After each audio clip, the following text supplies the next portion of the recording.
En la vasta y silenciosa mansión de los Ferraz, allá en las exclusivas lomas de Chapultepec, donde el lujo se medía en mármol y cristales importados, no había dinero capaz de reparar lo que se había roto.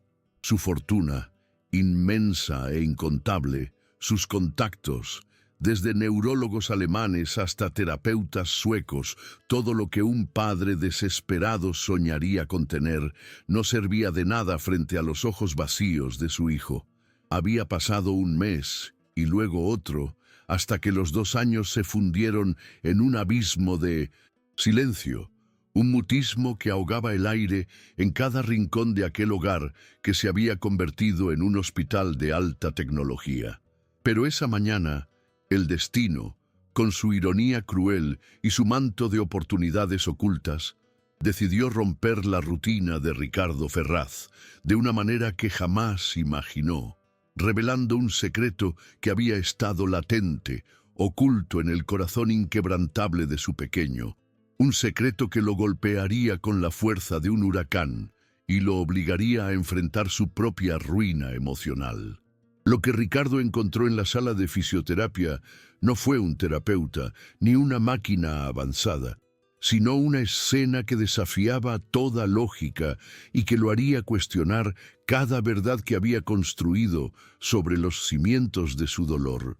Y ese instante, esa revelación inesperada, sería el principio de un camino que lo llevaría de la desolación a la esperanza, de la culpa a la redención, transformando no solo la vida de su hijo, sino la suya propia, en un giro tan dramático que nadie que lo conociera habría podido predecir.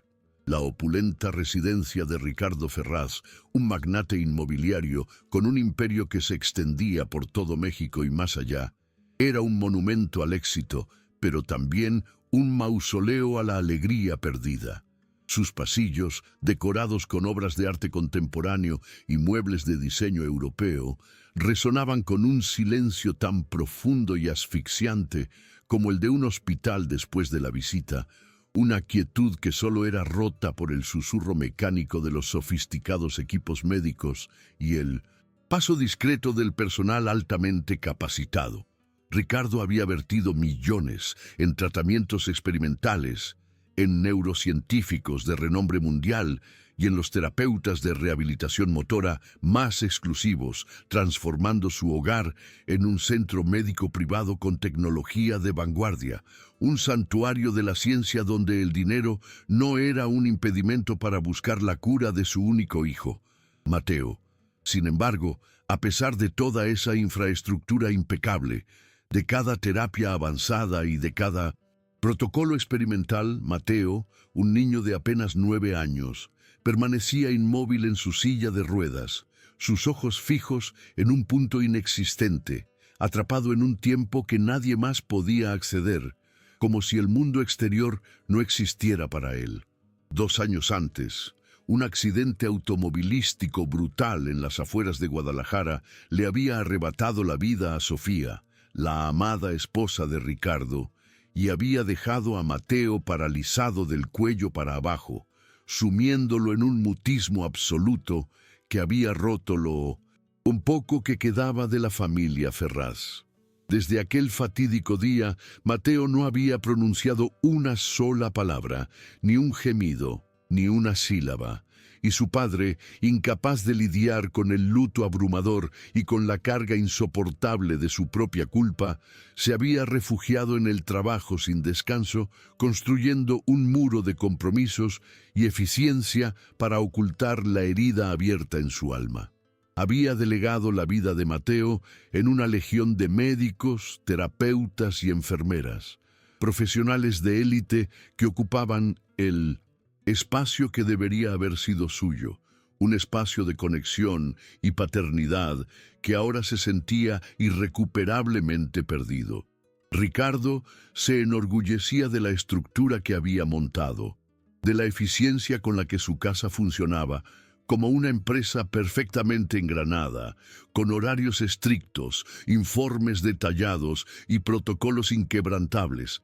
Mateo recibía un cariño técnico, medido y programado, pero le faltaba lo esencial, la vida, la espontaneidad, la calidez de una presencia genuina. Cada noche al regresar a casa, cuando sus ojos se cruzaban con la mirada vacía de su hijo, Ricardo sentía en lo más profundo de su ser que había fracasado de una manera que no sabía cómo reparar. Una falla que ningún negocio o cifra millonaria podría compensar.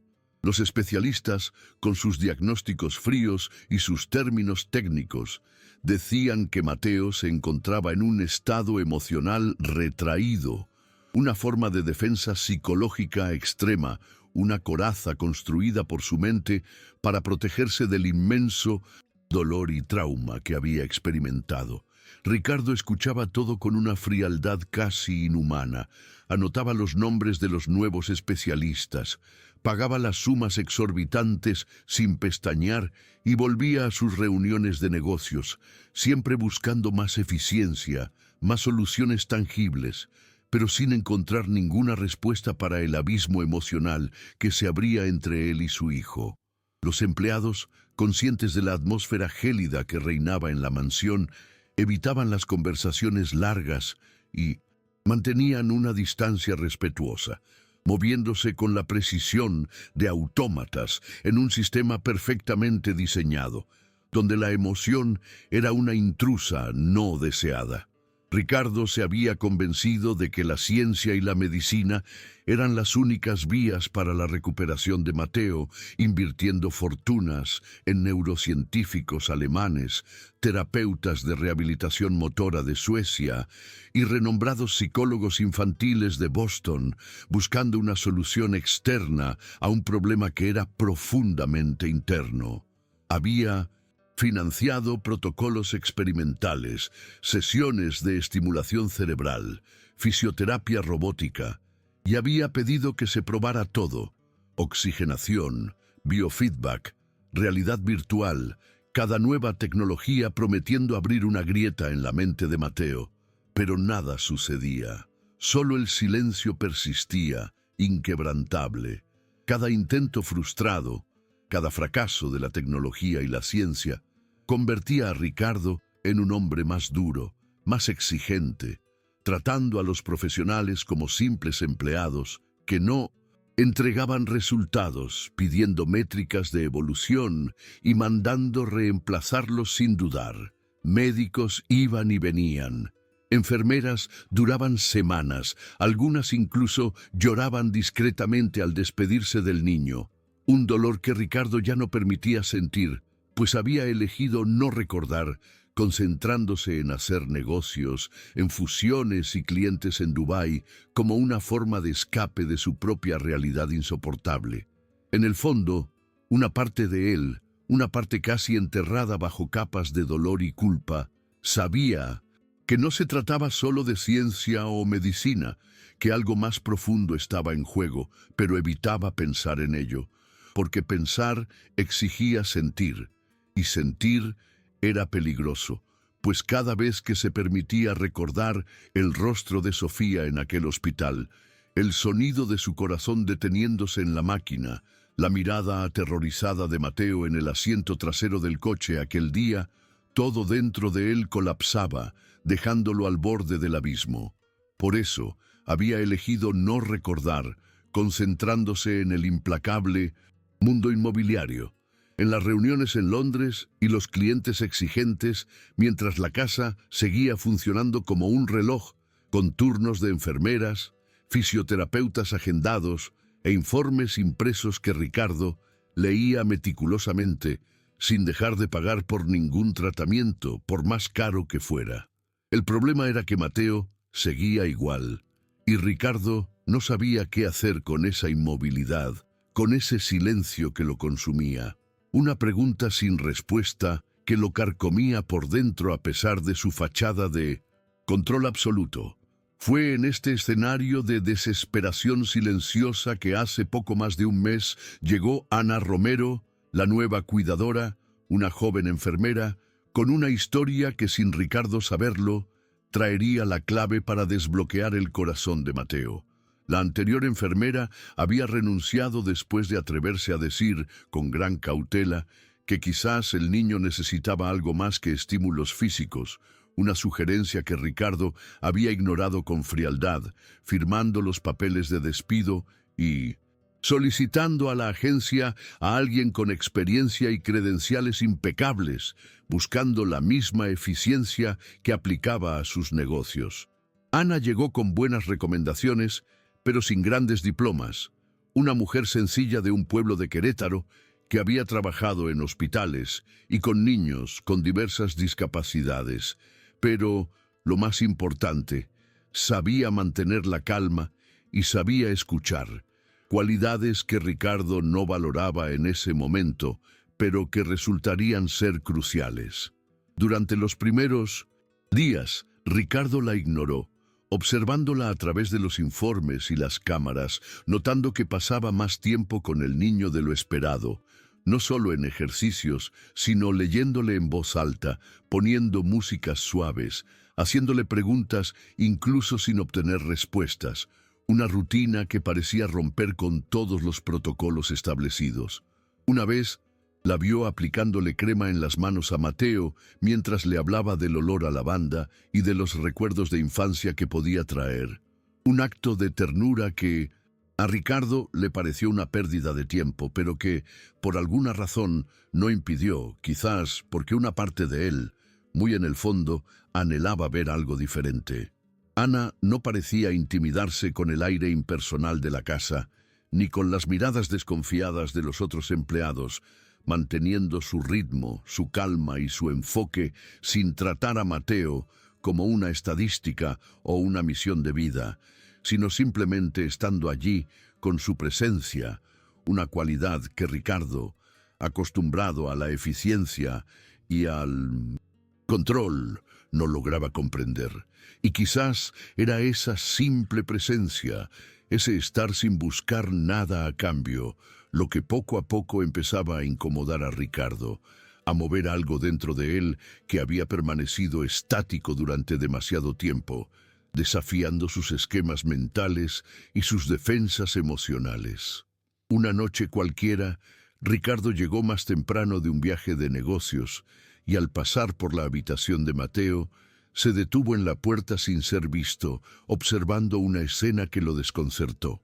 Ana estaba sentada en el suelo, tocando una música suave en su celular mientras narraba una historia infantil con un tono casi hipnótico.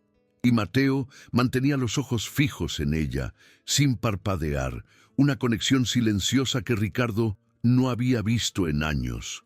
Ricardo permaneció allí unos minutos, inmóvil, hasta que se sintió ridículo por estar espiando algo tan simple, tan íntimo, algo que se le había escapado por completo en su búsqueda de soluciones complejas.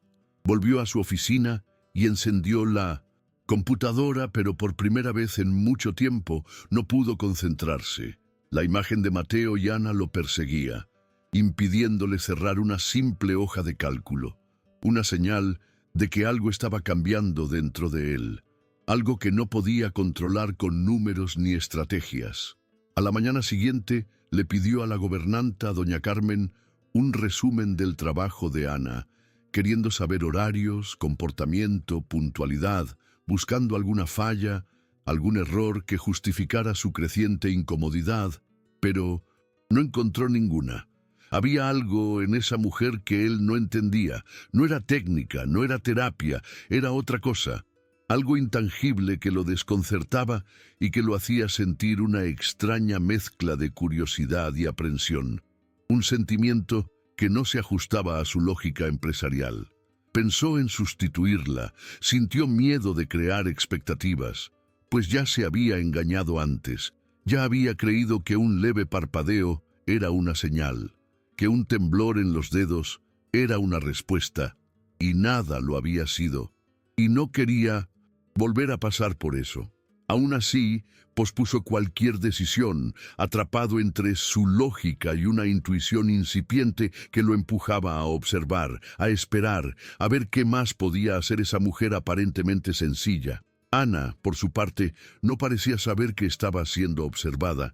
Continuaba siguiendo su instinto, hablando con Mateo como quien conversa con alguien que todavía está íntegro por dentro. Una convicción inquebrantable que Ricardo no lograba entender del todo, pero que lo intrigaba profundamente. Y quizás estuviera en lo cierto, pues poco a poco, y sin que Ricardo lo admitiera, algo en la casa comenzaba a moverse, un cambio casi imperceptible, pero real, una brisa suave en el aire pesado, un atisbo de vida donde antes solo había silencio. Todo estaba a punto de cambiar de una manera dramática, inesperada. Una serie de acontecimientos que desatarían un torbellino de emociones en la mansión Ferraz, revelando la verdadera fuerza del amor incondicional. Ana Romero llegó a la mansión una tarde lluviosa de lunes. El chofer la recogió en el portón principal y durante el trayecto hasta la casa, ella no apartó los ojos de la enorme construcción de concreto y vidrio que parecía más un hospital de 5 estrellas que un hogar. Una estructura imponente que reflejaba la frialdad de sus dueños. Llevaba consigo solo una pequeña maleta, una carpeta con anotaciones sobre Mateo y un paraguas con el vástago torcido, una imagen de sencillez que contrastaba con la opulencia del lugar.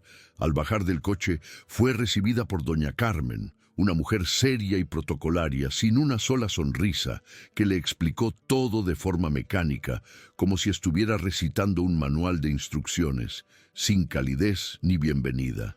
Mientras cruzaba el largo pasillo de entrada, Ana sentía un leve olor a desinfectante y lavanda artificial, un aroma que reforzaba la sensación de frialdad y esterilidad del lugar, donde nada era acogedor, ni los cuadros modernos, ni los muebles de diseño caro, ni el silencio que lo invadía todo. Ella no comentó nada, pero percibió que aquella casa no respiraba, que estaba como anestesiada, un lugar donde la vida parecía haber sido suprimida, encapsulada en la tristeza de su único habitante. En el cuarto piso le mostraron la habitación donde se quedaría. Una cama individual, un armario empotrado y una ventana que daba al jardín de invierno, un espacio más grande que el apartamento donde había crecido con sus padres y sus 2 hermanos en Querétaro. Al día siguiente, a las 7 de la mañana en punto, se puso la bata blanca que había traído de la antigua clínica y fue a conocer a Mateo, con un paso ligero y una determinación silenciosa. Entró en la habitación con pasos suaves, observando antes de actuar, encontrando al niño cerca de la ventana, mirando hacia afuera, sus ojos fijos en un punto que no se podía identificar, perdido en su propio mundo. La silla de ruedas era de última generación, ajustable, con apoyo cervical y comandos electrónicos, pero el niño en ella parecía demasiado pequeño para tanto aparato. Una imagen de fragilidad rodeada de tecnología. Ana se acercó con calma y se agachó a su lado, intentando ponerse a la altura de sus ojos, no diciendo el típico «Hola, ¿cómo estás?», porque sabía que esas preguntas no funcionaban. Solo se presentó con suavidad. Dijo su nombre, de dónde venía, que le gustaba la música y que no estaba allí para hacerlo mejorar, sino para hacerle compañía. Una declaración que rompía con la lógica de todos los demás profesionales. Mateo no reaccionó ni parpadeó, pero aún así, ella permaneció sentada allí durante varios minutos, sin tocar nada, solo respirando con él, estableciendo una conexión basada en la presencia y la paciencia, no en la presión. Durante los primeros días siguió este patrón, leyendo libros infantiles en voz alta, incluso sin respuesta, tocando canciones suaves de Agustín Lara en su celular, comentando el tiempo, o a veces contando algo gracioso sobre su infancia. Otras veces simplemente quedándose en silencio, como quien sabe que el silencio también comunica, que es un lenguaje en sí mismo. Observaba los pequeños movimientos de los ojos de Mateo, intentando identificar patrones, sin forzar nunca el contacto, retrocediendo cuando veía que él se apartaba, respetando su espacio, su mundo interior. Los otros empleados de la casa la observaban de lejos y doña Carmen le advirtió que no era bueno crear expectativas, que muchas enfermeras se habían ido de allí con el corazón roto, una advertencia que Ana recibió con calma. Ana respondió que no esperaba nada, que solo quería estar presente, una lógica que doña Carmen no entendía, frunciendo el ceño y alejándose, pues desde el accidente nadie más se había involucrado emocionalmente en aquella casa.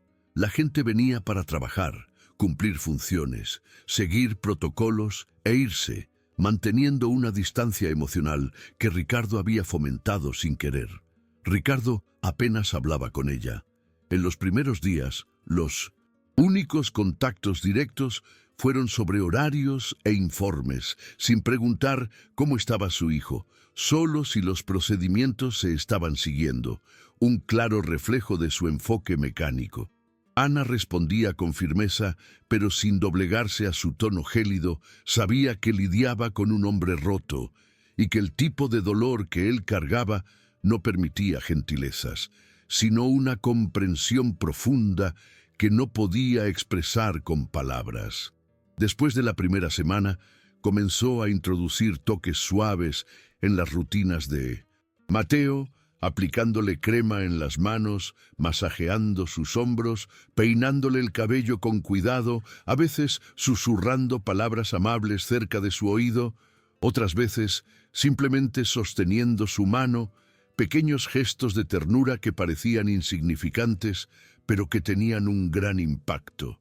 Al 10º día, notó que los ojos del niño la seguían cuando ella cambiaba de lugar en la habitación, una señal sutil pero significativa.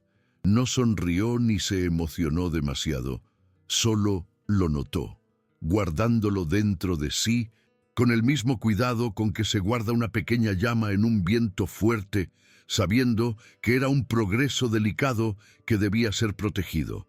Una tarde, mientras llovía afuera, puso una música instrumental lenta y comenzó a mover suavemente la silla con las manos en un ritmo casi de danza, sin hacer nada brusco, solo acompañando la melodía con ligereza, como si estuviera bailando con él, una danza de almas en silencio.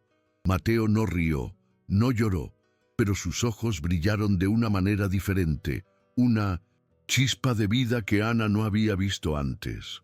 Ana se detuvo inmediatamente, con miedo de invadir alguna memoria dolorosa, pero Mateo parpadeó lentamente, como quien decía, «Puedes continuar», una señal que la llenó de una esperanza cautelosa. Por la noche, sentada en la terraza de su habitación, miró el cielo cargado y pensó en su madre, que decía que algunos dolores solo se abrían para quien sabía quedarse quieto cerca de ellos, una sabiduría popular que resonaba profundamente en su alma.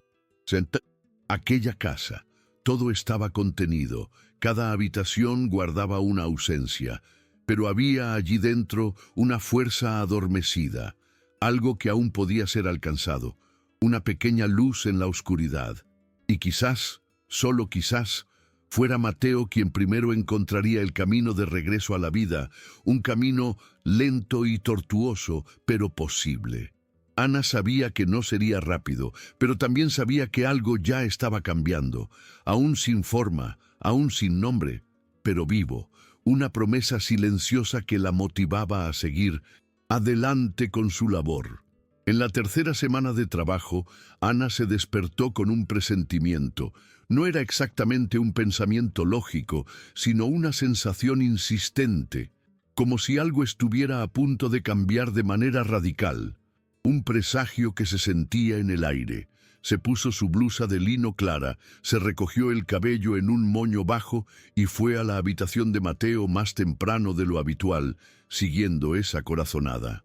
Cuando entró, el niño aún dormía. La luz de la mañana atravesaba las cortinas en suaves franjas, pintando el suelo con un dorado silencioso, creando una atmósfera de paz que pocas veces se veía en esa casa.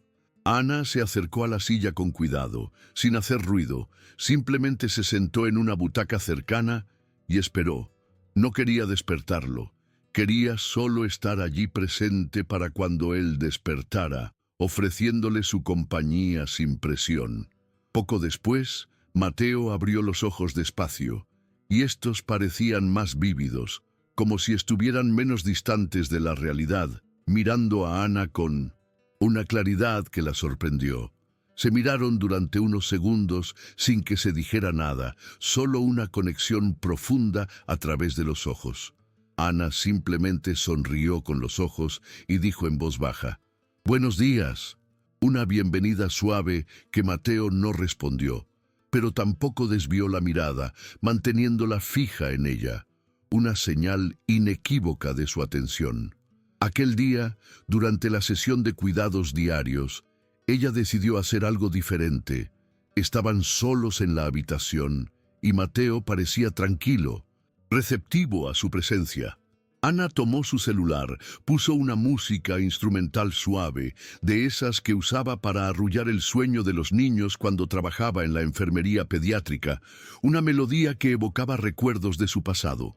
Se sentó frente a él y comenzó a hablar de cosas simples, el olor a café por la mañana, el ruido de la lluvia en el tejado de su casa en Querétaro, los juegos con sus hermanos en el patio de Tierra Roja, historias cotidianas que buscaban conectar con algo dentro de Mateo. Hablaba como si le estuviera contando a un viejo amigo con una naturalidad que era ajena a la casa. Mientras narraba, los ojos de Mateo comenzaron a moverse de forma sutil. Por primera vez desde que había llegado, no mantenía la mirada perdida, sino que seguía los gestos de las manos de Ana. Miraba cuando ella se levantaba y volvía a sentarse, una señal de que estaba escuchando, de que estaba allí. Hubo un instante en que ella tropezó con las palabras y soltó una risita leve, y Mateo parpadeó 2 veces, más rápido de lo normal, una reacción que a Ana le hizo sentir algo diferente. No quiso ilusionarse, pero su pecho se apretó con una esperanza que luchaba por no convertirse en expectativa, una emoción delicada que debía proteger. En los días siguientes, comenzó a prestar más atención a los detalles. Mateo parecía reconocer su voz, pues cuando otra enfermera intentaba algún cuidado técnico, él permanecía inerte, sin reaccionar, pero con ella había una leve tensión en los dedos, un micromovimiento en el rabillo de la boca, un foco más duradero en los ojos, pequeñas señales que pasaban desapercibidas para los demás, pero que Ana atesoraba.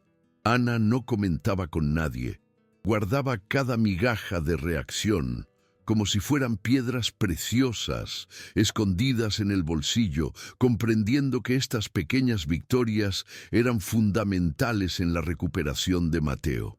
Una de las tardes más frías de aquel mes, llevó al cuarto una pequeña caja de música, de esas antiguas de cuerda, un regalo de su abuela que nunca había usado allí por miedo a parecer inadecuada.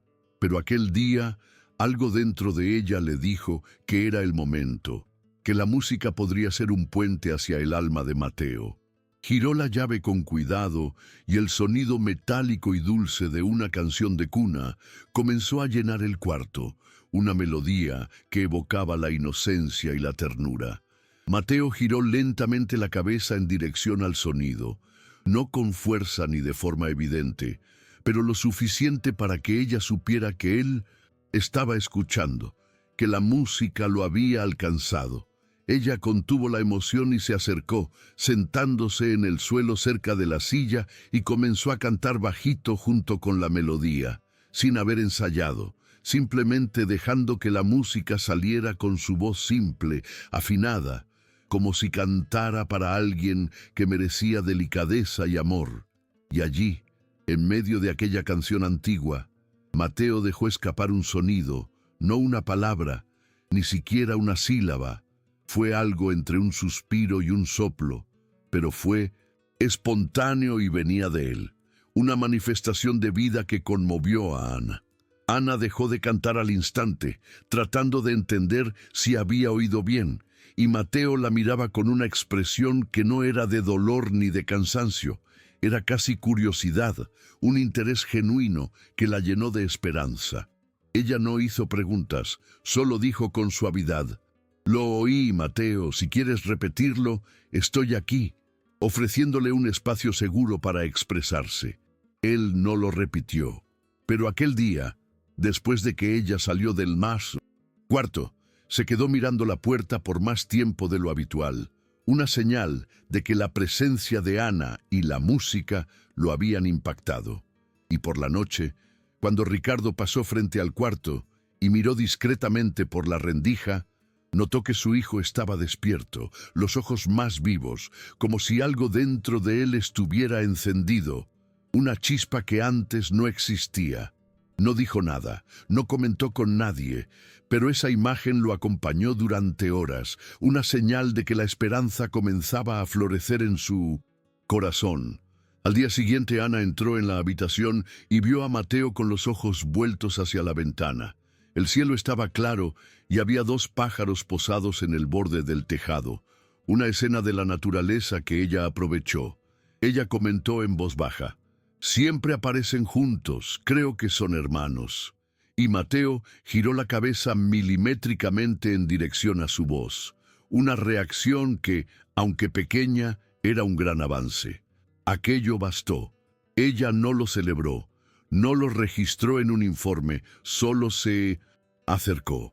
Y en silencio se quedó a su lado durante largos minutos, mirando hacia afuera, compartiendo con él aquel momento que parecía tan simple por fuera, pero que por dentro era un pequeño milagro, una conexión genuina que estaban haciendo.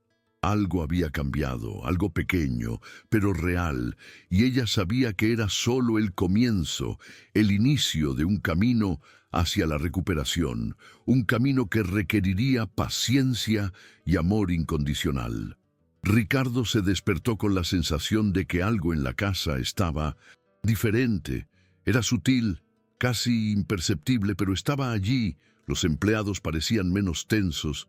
El clima, antes seco y automático, ahora cargaba una vibración leve, como si la mansión silenciosa desde hacía 2 años estuviera volviendo a respirar despacio. Él no sabía decir exactamente por qué, pero desconfiaba que aquello tenía que ver con la presencia de Ana, una mujer que había traído un soplo de vida a su hogar. Tomando su café en la terraza del piso superior, observaba de lejos los movimientos dentro de la casa, una curiosidad que antes no tenía. Vio a Ana empujando la silla de ruedas de Mateo hasta la terraza del jardín, los 2 cubiertos por una manta. Ella señalaba algo en el jardín, hablaba con delicadeza, y Mateo, aunque inmóvil, parecía presente, atento a cada palabra de ella. No había ninguna reacción explosiva, ninguna palabra dicha, pero el niño estaba allí, atento, de una manera que él ya no recordaba haber visto, una imagen que lo conmovió profundamente. Ricardo no era hombre de creer en milagros, nunca lo fue. Siempre confió más en datos que en intuición, más en diagnósticos que en sentimientos. Y los pequeños cambios que venía percibiendo en Mateo en las últimas semanas lo incomodaban, lo sacudían en sus cimientos racionales.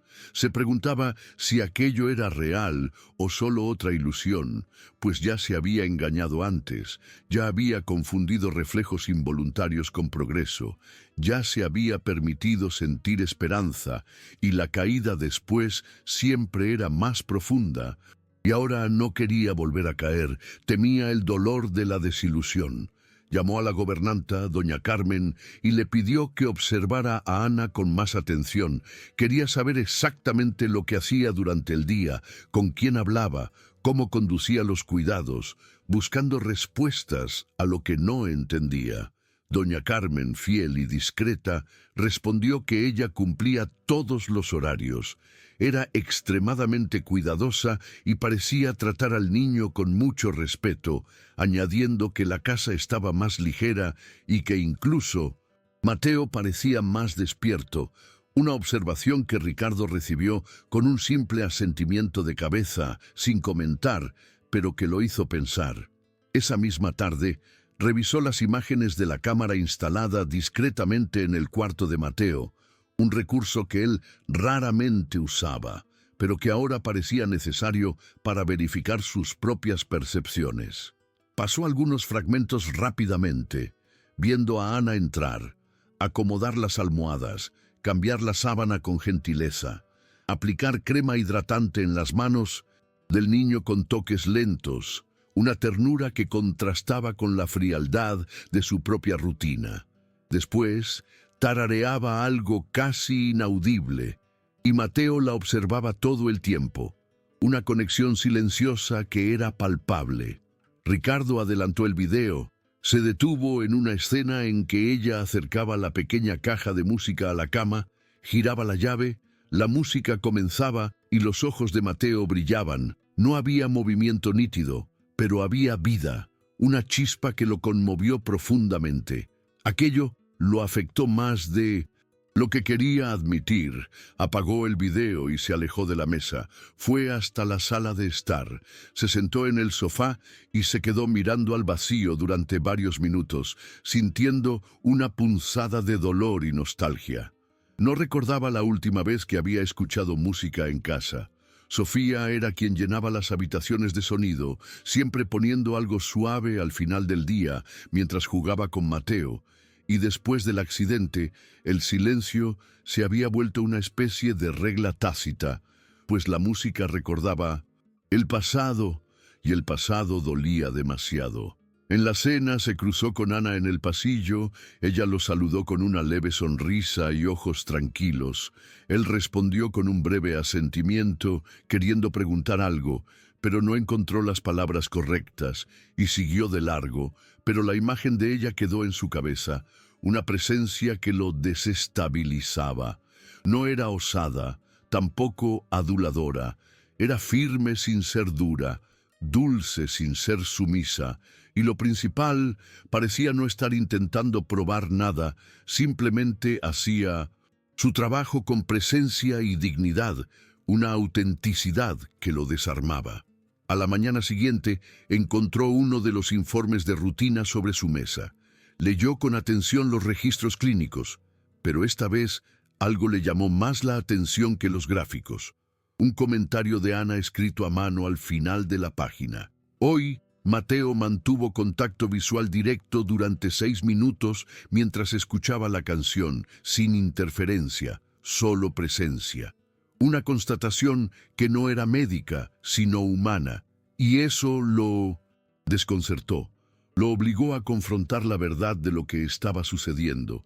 Durante el día, fue invadido por pensamientos que intentaba evitar. ¿Y si aquello era solo otra fase, un destello pasajero? ¿Y si estaba viendo significado donde no lo había? Su mente racional luchaba contra la evidencia. Decidió que necesitaba tener certeza, pidió al equipo de tecnología que ajustara el audio de las cámaras, mejorara la nitidez y archivara todos los archivos de la última semana, como si buscara pruebas de algo que en el fondo ya sabía que era real, pero aún no aceptaba.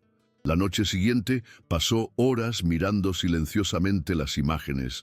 Vio a Ana acercar la silla de ruedas a la estantería, abrir un libro infantil, leer con ligereza, y Mateo reaccionaba con la mirada. A veces fruncía el ceño, a veces parpadeaba más rápido. Una interacción genuina que Ricardo no podía ignorar.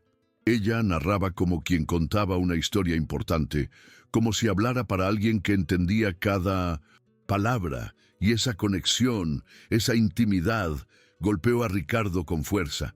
Ricardo apretó el botón de pausa y dejó caer el control en el sofá.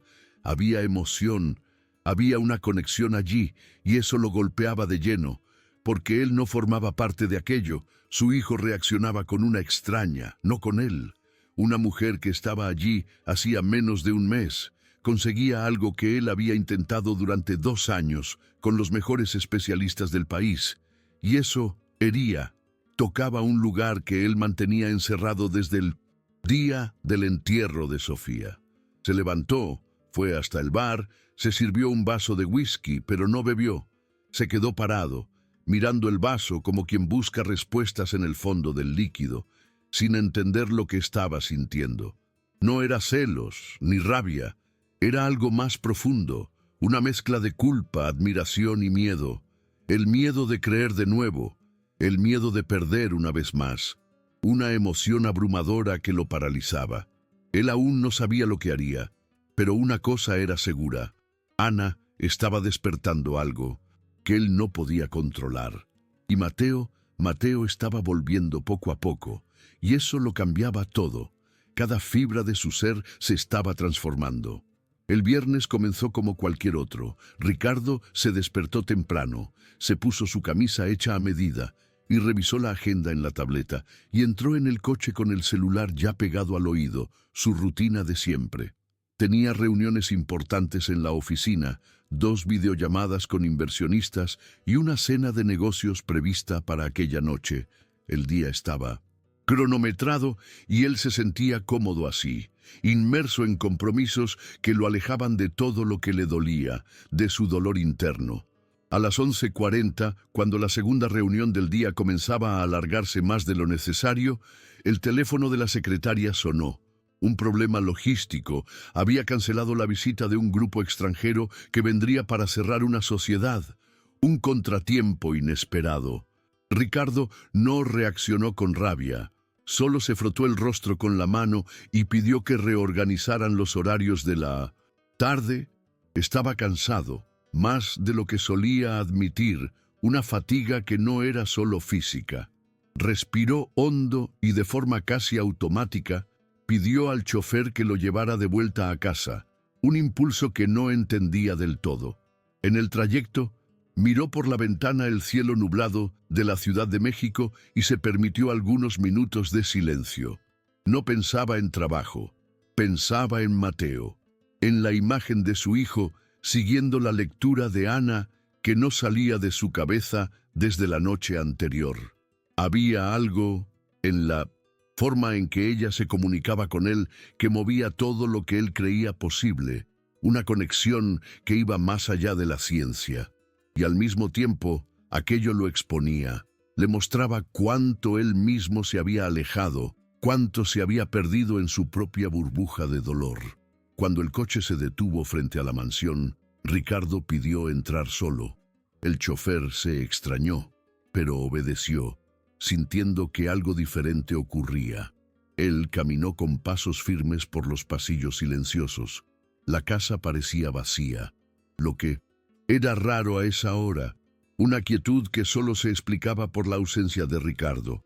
Subió al segundo piso, donde estaba su oficina, pero decidió no entrar. Un sonido muy sutil que venía del jardín acristalado llamó su atención. Era música, algo suave, con un ritmo casi infantil, una melodía que lo intrigó. Frunció el ceño sin entender. Siguió el sonido con pasos silenciosos, cruzando el pasillo lateral. Y a medida que se acercaba a la fuente, la música se volvía más nítida, una melodía alegre, simple, de esas que recuerdan fiestas escolares y presentaciones de preescolar. Y junto con ella, algo aún más inesperado, una risa alta, espontánea, llena de vida, una risa que lo paralizó. Se detuvo. Por un segundo pensó que estaba alucinando. No oía la risa de Mateo desde antes del accidente, un sonido que había creído perdido para siempre.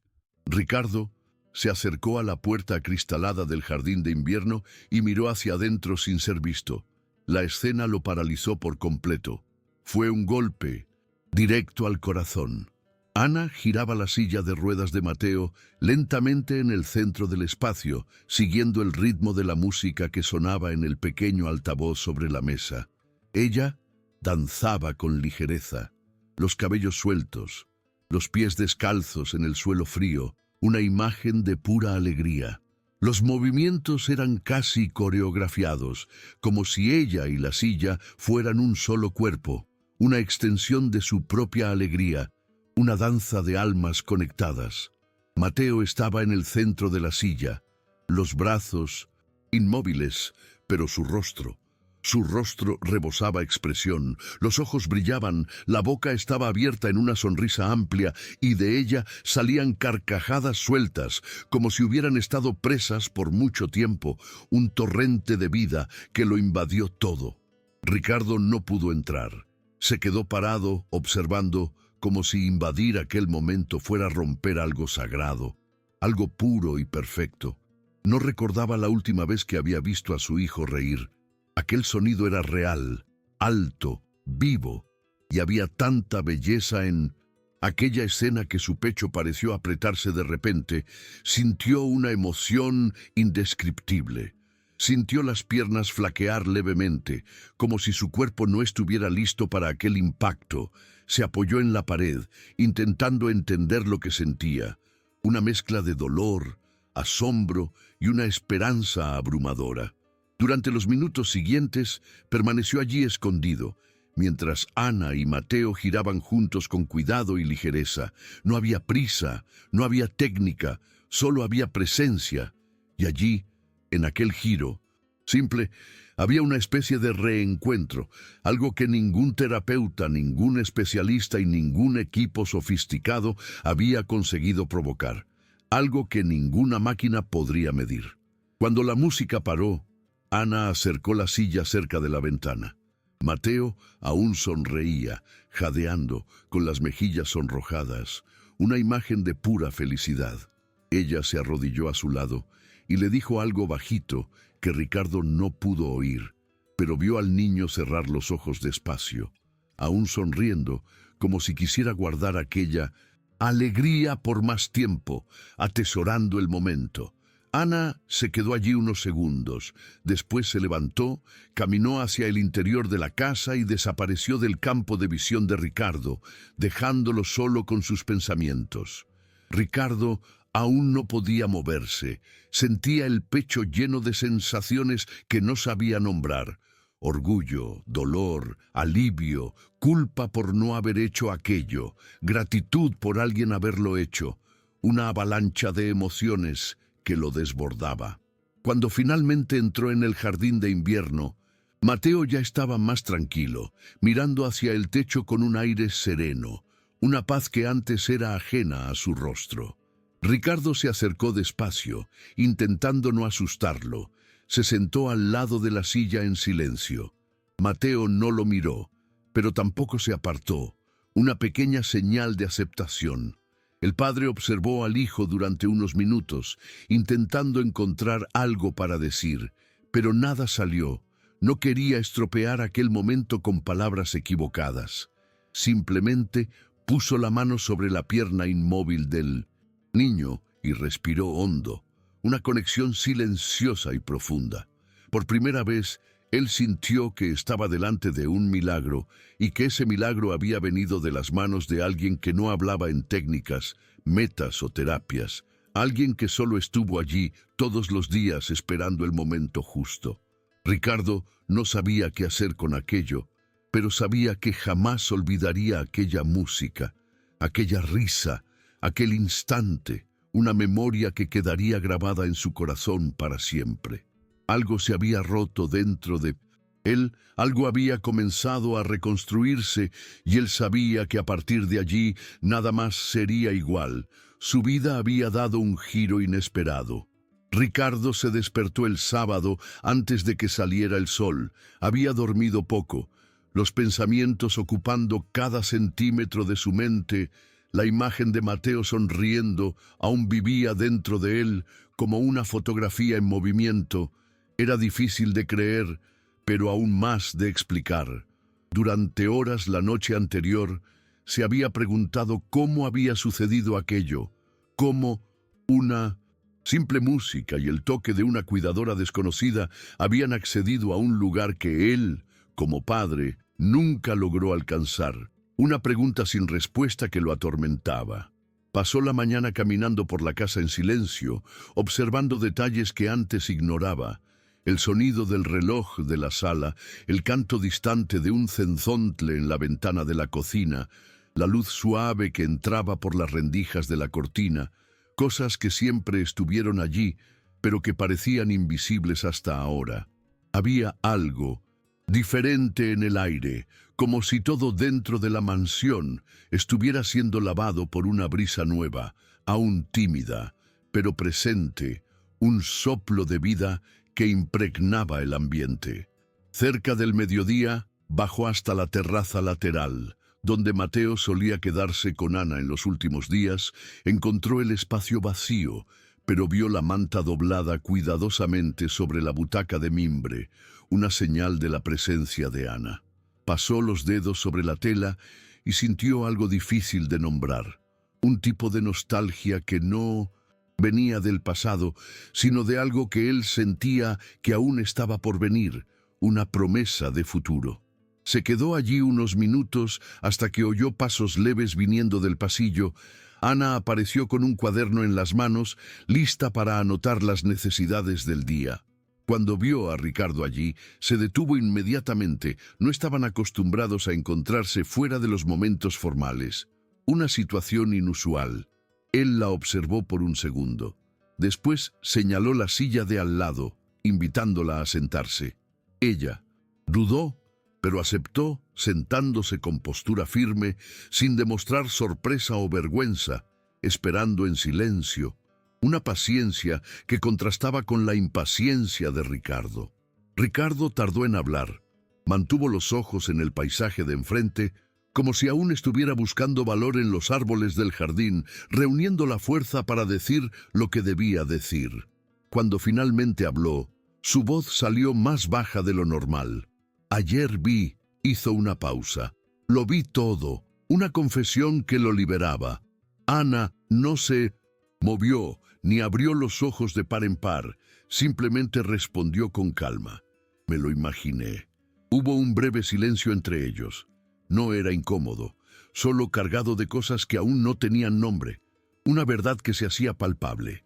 No sabía que todavía podía reír así. Ricardo continuó. Ni siquiera recordaba el sonido de su risa, una admisión dolorosa. Ana asintió levemente con la cabeza. Sabía que aquel momento era frágil, que demasiadas palabras podrían romper lo que se estaba formando. Una conexión delicada. Él nunca olvidó, dijo por fin, solo estaba esperando que alguien lo escuchara de nuevo. Una verdad simple y profunda. Ricardo tragó saliva, sintió una punzada de culpa subir por el pecho junto con algo que no quería admitir. Vergüenza. Vergüenza de haber desaparecido mientras su hijo se hundía.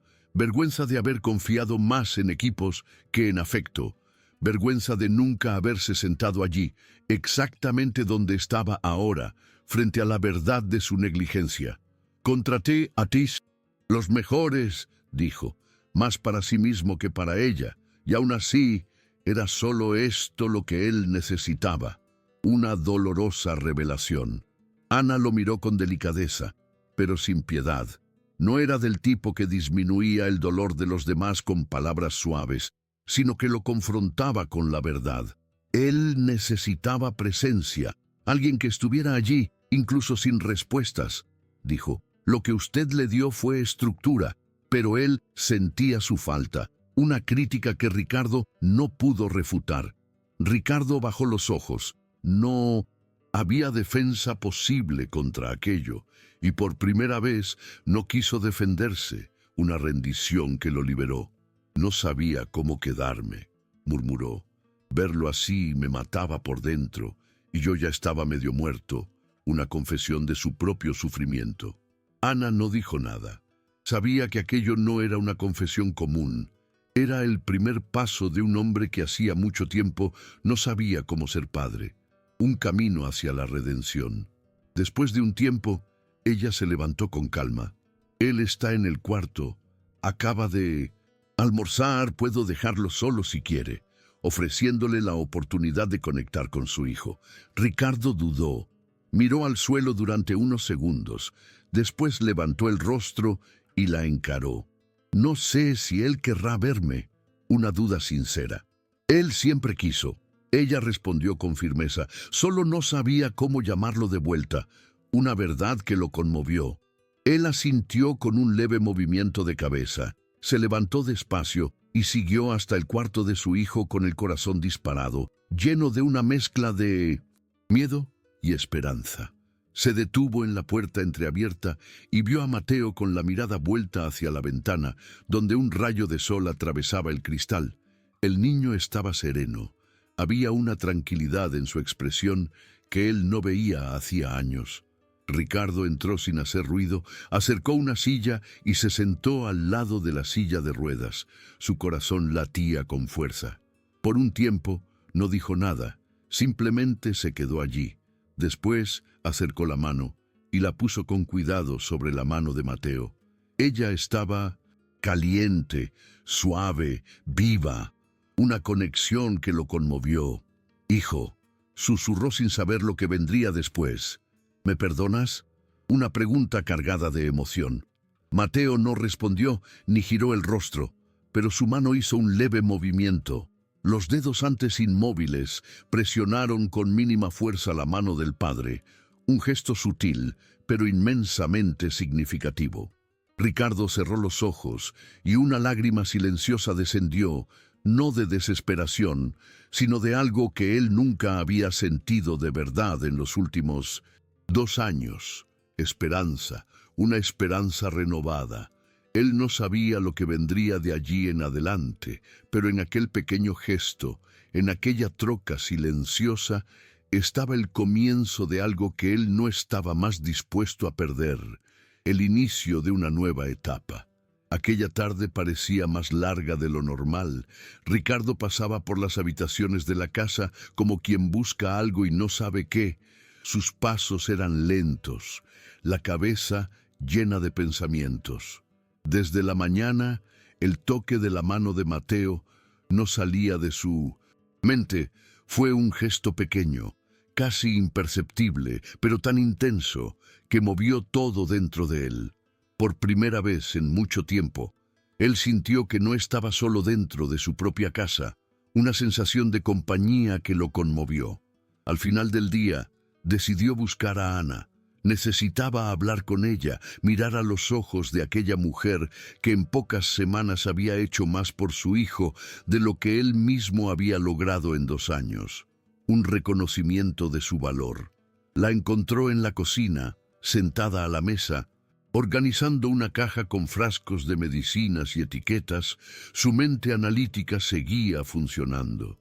Cuando percibió la presencia de Ricardo en la puerta, ella no se levantó. Solo continuó lo que hacía, manteniendo la mirada en lo que estaba al frente, con una calma inquebrantable. «¿Puede acompañarme?», él preguntó con la voz baja pero firme, una petición que denotaba un cambio en su actitud. Ana asintió y cerró la caja con cuidado antes de levantarse. Caminaron en silencio hasta la sala de estar, un espacio que se sentía diferente ahora. Ricardo indicó uno de los sofás y esperó que ella se sentara. Él se quedó de pie unos segundos, respirando hondo. Necesitaba valor para hacer preguntas que quizás no estaba listo para escuchar. Un momento de vulnerabilidad. «Quería saber», él comenzó, deteniéndose en medio de la frase, se pasó la mano por el cabello y comenzó de nuevo. «¿Cómo hizo que se riera?», una pregunta que lo atormentaba. Ana lo encaró sin desviar la mirada. «Yo no hice», respondió con calma. «Yo estuve allí, solo eso». Una simplicidad que desarmó a Ricardo. «¿No es solo eso?», él insistió. Él se carcajeó. «Él me miró hoy con los ojos de antes. Él me tomó la mano después de 2 años. Eso no sucede por casualidad». Una serie de hechos que lo impactaron profundamente. Ana respiró hondo, cruzó los brazos sobre el regazo y mantuvo el tono sereno. «Yo no forcé nada, ni esperaba nada. Solo estuve cerca de él con paciencia, di tiempo, di espacio, y cuando él quiso mostrarme algo, yo estaba mirando, una filosofía de vida que contrastaba con la suya». Ricardo se sentó, apoyó los codos en las rodillas y se quedó mirando el suelo. Estaba afectado, no por rabia, sino por un profundo malestar, el dolor de percibir lo que perdió, lo que ignoró, lo que se negó a ver, una verdad que lo golpeaba con fuerza. Se sentía pequeño, y eso no combinaba con el hombre de negocios que había construido, una contradicción que lo confrontaba. ¿Cree usted que volverá a hablar?, preguntó en un tono más suave, una pregunta cargada de esperanza. Yo creo que él todavía está aquí, ella dijo, que tiene muchas cosas dentro de él esperando para salir. Pero no va a salir con presión, va a salir cuando él se sienta seguro. Una afirmación de la resiliencia de Mateo. Ricardo asintió despacio, se quedaron en silencio por unos instantes. Después él se levantó y caminó hasta la ventana, miró el jardín y continuó hablando sin volverse. Yo tenía miedo de acercarme, miedo de mirarlo y ver la culpa estampada, una confesión de su dolor interno. Yo estaba manejando aquella noche, fue demasiado rápido. Sofía intentó protegerlo con su cuerpo, una memoria dolorosa que lo perseguía. Cuando salí del coche, ella aún respiraba, él también, y yo me quedé parado sin saber qué hacer, un hombre como yo, paralizado en medio de la calle, incapaz de levantar a mi propio hijo. Una imagen de su impotencia. Ana escuchaba sin interrumpir, sentía que aquellas palabras estaban guardadas hacía mucho tiempo, una confesión que necesitaba ser escuchada.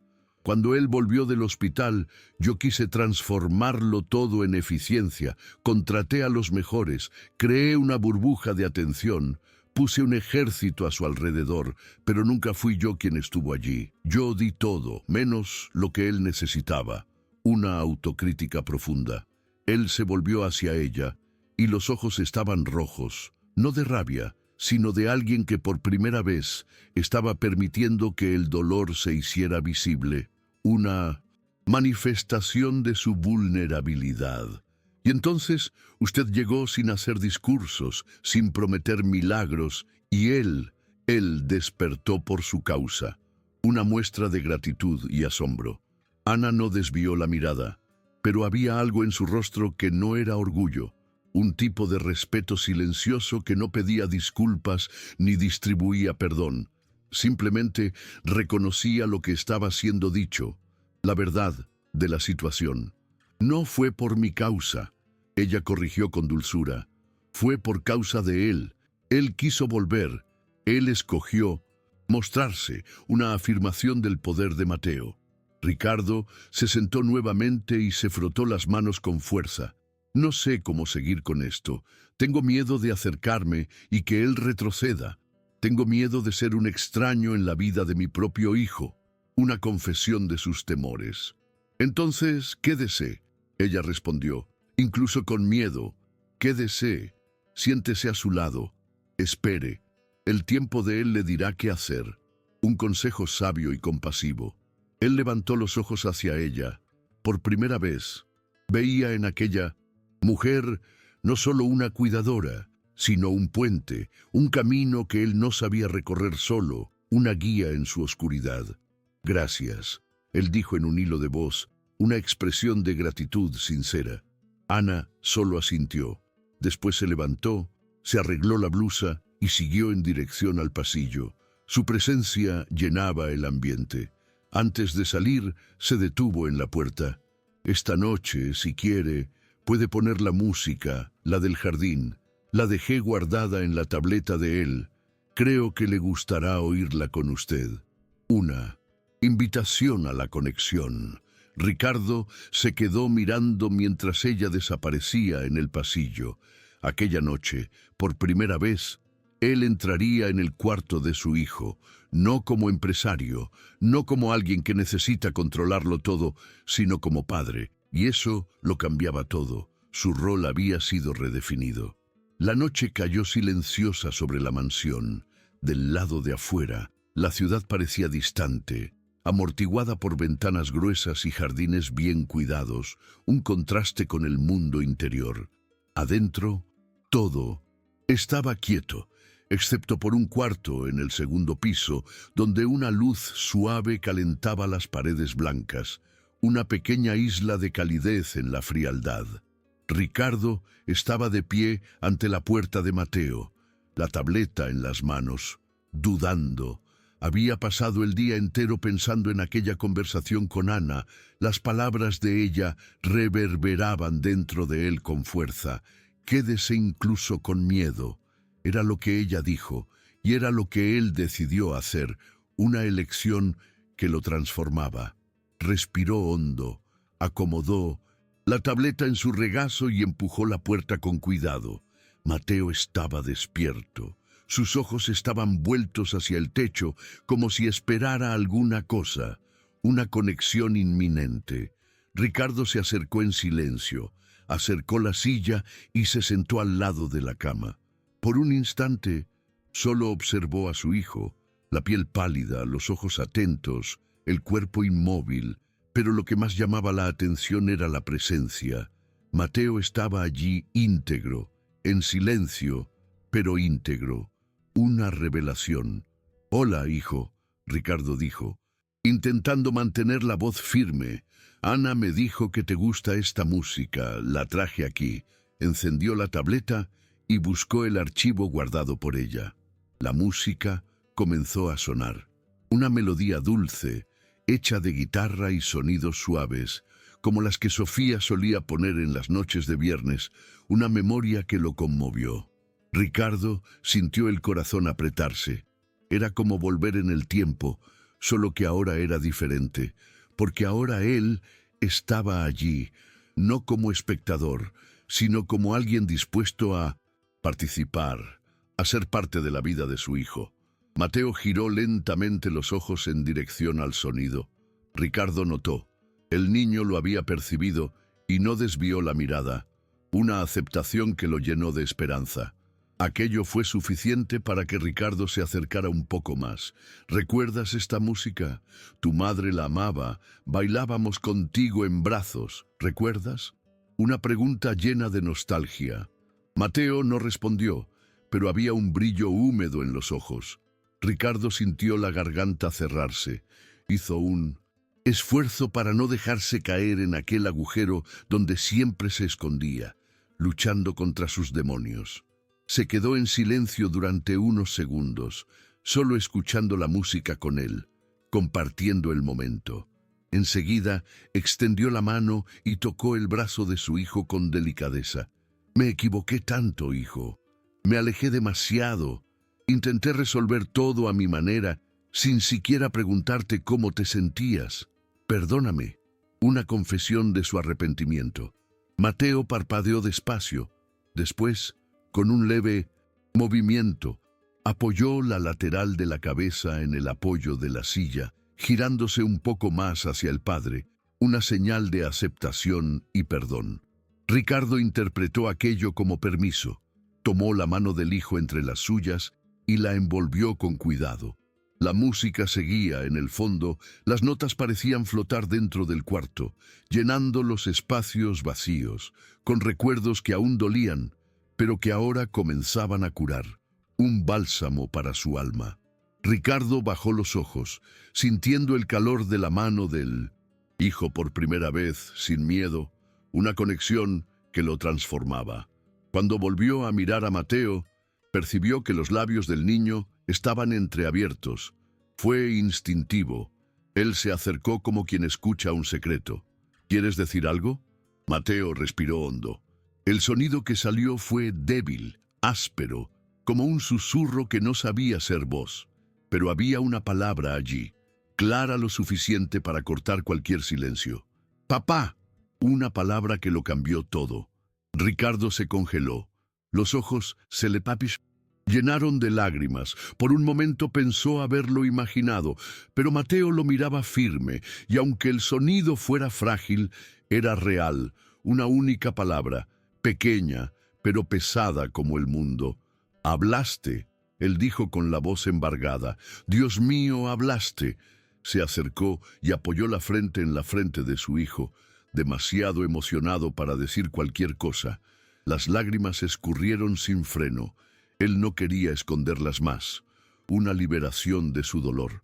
Allí en el cuarto, antes tomado por un silencio doloroso, había ahora algo diferente. No era solo sonido, era presencia, era vida. Una nueva esperanza había nacido. Después de un tiempo, Ricardo apagó la tableta, pero permaneció allí. No necesitaba más música. Mateo estaba tranquilo, los ojos cerrándose despacio, la respiración ritmada, una paz que lo invadía. Antes de salir, el padre acomodó la manta sobre él y se quedó observando por algunos segundos más, atesorando el momento. Cuando salió del cuarto, encontró a Ana en el pasillo, parada, discretamente, como quien no quería invadir una figura de apoyo. Habló.